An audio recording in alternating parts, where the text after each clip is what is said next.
innocence lost at a young age. The victim, a 13-year-old boy who came to America seeking freedom from the violence of Iraq. The suspect, also 13, now accused of murder. And to answer the questions of why somebody would hurt somebody, and kids actually killing kids. And good evening, everyone. Police say the public came through, leading to a quick arrest. Authorities zeroed in on the young suspect in the middle of the night and say he later confessed. Several hours later, a very emotional final goodbye to Ameer Al Shammari. His casket carried out from a mosque in Buffalo. We begin tonight with senior correspondent Rich Newberg. Rich. Don and Jackie, 13-year-old Jean Sanchez, a student from Buffalo's bilingual academy, has been charged with murder and charged as an adult. A 13-year-old now dead, a 13-year-old now in custody. It's very disturbing. Relatives of 13-year-old Jean Sanchez, now charged with second-degree murder, had broken down in the Buffalo City courtroom where Sanchez was arraigned. It was around the same time when 13-year-old Ameer Al Shammari was laid to rest. The tragic death of the Iraqi immigrant child had touched a deep nerve in the community, and many people came forward with information, according to police. Numerous tips from the public led us to make an arrest so quickly. The suspect last night did make admissions to homicide detectives. As been reported, we believe the murder was over a cell phone. Ameer's body was discovered Saturday by a man walking his dogs around an old golf park on Amherst Street. Reports indicate the boy's cell phone had been stolen and that Ameer then followed the thief to try and get it back. Homicide detectives had worked around the clock on the case. We said that the Buffalo police would not rest, that this community would not rest until an arrest was made, and we did not rest. Jean Sanchez lives on Germain Street, a block away from Ameer. It is an ethnically diverse neighborhood where some children went out of their way to make Ameer, who had been in the United States for 18 months, feel at home.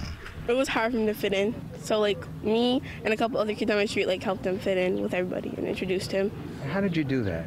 We rode bikes, and every time we saw a kid, we'd be like, "This is Ameer."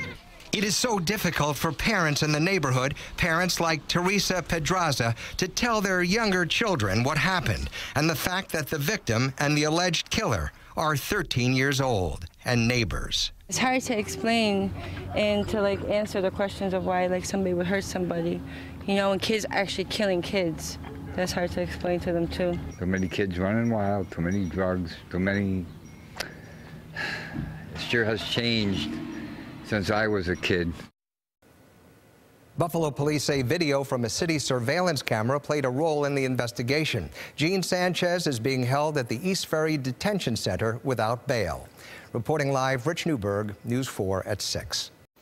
Ameer's family came to this country to escape the fear in Iraq, only to see him fall victim to violence here.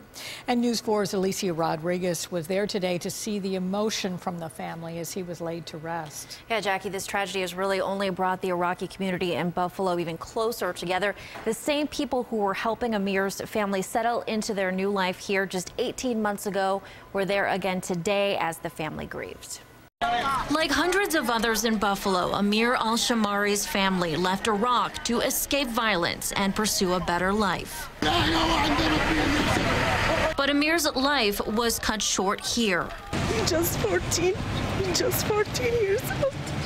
A brutal death that is bringing sadness and anger to both the Iraqi and Muslim community. He come to our house and we play, and it's so sad to hear where's the proof that you could save us, but no one could save us. Buffalo's Iraqi American Society says there are about 3,000 Iraqis living in the city.